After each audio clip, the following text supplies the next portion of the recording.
आज जैसलमेर से दिल्ली के लिए नई ट्रेन की सौगात मिली हमें। माननीय मंत्री साहब का बहुत बहुत आभार।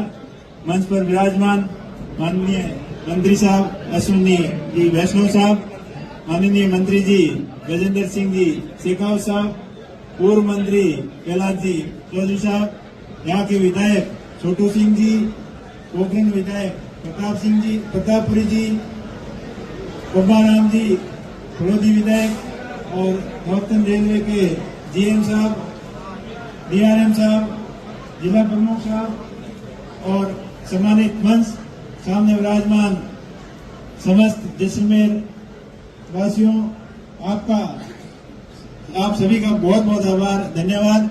और हम सभी रेल मंत्री जी का बहुत बहुत आभार व्यक्त करते हैं कि लंबे समय से जो दिल्ली से डायरेक्ट ट्रेन की डिमांड थी, आप सबकी मांग के अनुसार मंत्री जी ने आप सभी की मांग पूरी की। इसके लिए मंत्री जी का बहुत बहुत आभार।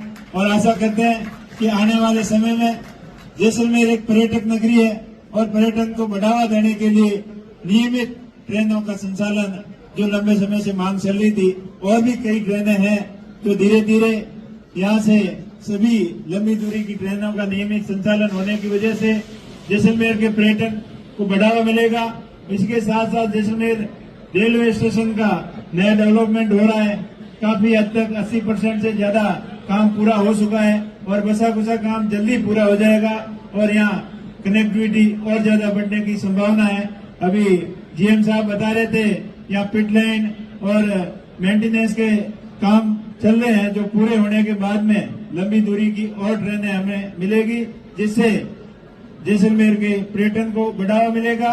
साथ ही साथ जो एयरफोर्स आर्मी के जो बॉर्डर के जवान हैं, इनको भी आने जाने की कनेक्टिविटी आसानी से मिलेगी। जैसलमेर अब बढ़ रहा है, हर दिशा के अंदर जैसलमेर के अंदर डेवलपमेंट हो रहा है, चाहे सोलर और विंड एनर्जी की बात हो, चाहे सीमेंट इंडस्ट्रीज की बात हो। यहाँ लगभग 8-10 सीमेंट की फैक्ट्रियां भी बनने वाली है, जिसके अंतर्गत 2-3 कंपनियों का काम अभी चल रहा है और 1-2 कंपनी आने वाले 6-8 महीने के अंदर प्रोडक्शन भी शुरू हो जाएगा। इस दृष्टि से देखें तो रेलवे को कमाई का भी जरिया रेलवे सीमेंट ट्रांसपोर्टेशन की वजह से भी मिलेगा, क्योंकि धीरे धीरे सोलर और विंड की एनर्जी के अंदर बढ़ रहा है, तो रेलवे को जो कोयले का ट्रांसपोर्टेशन वो कम हो रहा है, उसकी क्षतिपूर्ति ये सीमेंट उद्योगों से और लाइम स्टोन के ट्रांसपोर्टेशन से होगी और धीरे धीरे अपने पश्चिमी राजस्थान के अंदर इंडस्ट्रीज हब बनने वाला है, उसका फायदा भी अपने क्षेत्र को मिलेगा।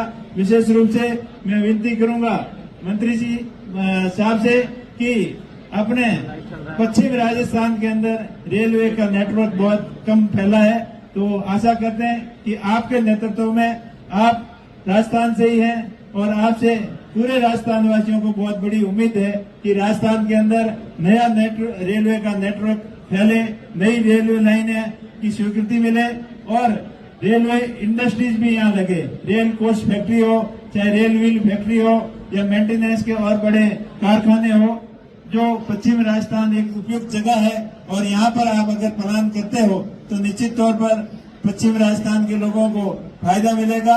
रेलवे नेटवर्क के साथ साथ इंडस्ट्री डेवलपमेंट में भी बहुत बड़ा फायदा मिलेगा, क्योंकि सभी दृष्टि से अपना पश्चिमी राजस्थान उपयुक्त है। यहाँ कुशल लेबर भी है, यहाँ अच्छा वातावरण भी है, उपयुक्त जगह भी है।